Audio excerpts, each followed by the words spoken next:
The question I was just asking is people are still trying to conceptually relate the standard change chart or the standard acceleration chart to the traditional way that you've always charted data, with a data percent correct or an add scale. One of the publications in there shows you different sets of data plotted three different ways. You can do that very easily with a program called StatView, which is made for both the Mac and the PC. Steve Graf, who's here in the blue shirt, and I thought a lot of people would want to use that program. Since it's so powerful, such a powerful program, it's relatively hard to use. Anything that is powerful usually has lots of adjustments on it, like a jet airplane. And you go in there, all these buttons. That's because this is a state-of-the-art, highly powerful machine. And StatView is the same way. So even with Steve and I, who probably are most experienced in StatView, it would still, if I was going to set up StatView tonight, it would probably take me any place from 45 minutes to 3 hours to come up to speed to where I was 4 months ago.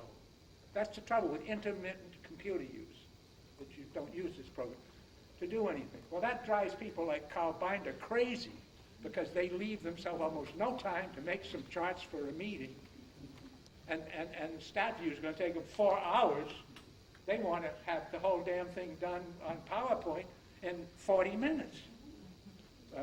There isn't anything that'll do that. And when people make them, they are so limited that you can't do what you really want to do. You have to print the chart the way that guy did. So we have created a bunch of users in America who have expectations that only major corporations can afford to meet. That's like 24/7/7. That's 7 days a week, 24-hour answering. 5 different credit cards. Do you know how much it costs a company to deliver that kind of service? You're talking about like $100,000 a year in just covering that. And they expect a research company to do that. Now, they never did. But we can't even afford one full-time worker, much 24/7, 5 credit cards. So now, the same thing has happened with computer software. Word processors have become so easy to use because there's millions of them that they expect graphing programs to be as easy to use, and there's only a few of them. So the bugs still exist in the graphing programs that have probably only have 1 million users in the whole world. You can't afford to make a really good program for only 1 million people anymore. So that's a big thing we're caught into. I'm kind of concerned about that, because we have young people who are expecting their PhD research tools to work as well as Windows 98 and Word 6. There's no way you can be on the front end of something and have everything that easy to use. So anyway, the article in here which shows the, I've forgotten it. There are 3. It's tracking. It's got tracking in the title, and it's in chapter 11, and it should have it. This one. Which one? And on the back of it, the back part of that article. This one? It's training, evaluation, and performance tracking. And it looks like this.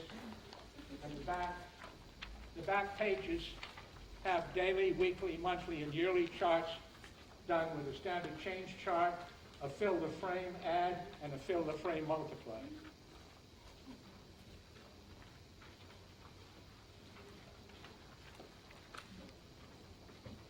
The trouble is, almost all the charting programs, in 99 out of 100 computer programs, are built to fill the frame, to have the data go all the way to the top. And the only way you can stop it is to put some fake data in on some corner and try to lock the thing over there and leave a lot of empty space in between.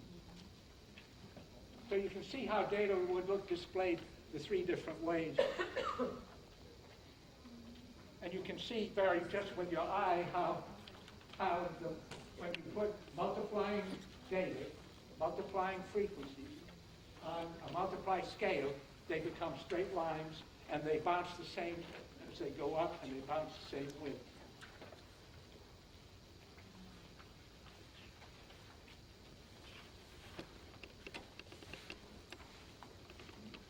If anybody wants to use StatView, Steve Graf and I set up we thought of doing a workshop here, and then we realized that's too expensive. The program's what, $100 for students and $400 for otherwise still. And we set up an email type system to teach people how to do it, and we had almost no people interested, so it's on the back burner. One more excellent tool that we're all too selfish and too impatient to learn how to use. And the thing that disturbs me is this kind of need to have everything done yesterday has crept into research world. So people are using easy to use, easy to get, terribly blunt instruments to try to discover stuff, and they can't. They can't. It's like trying to do eye surgery with your thumb. All you're going to do is give a guy a black eye.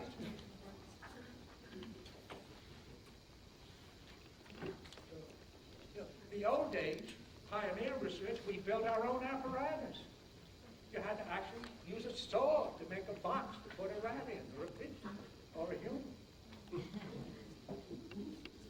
There's no instant gratification there.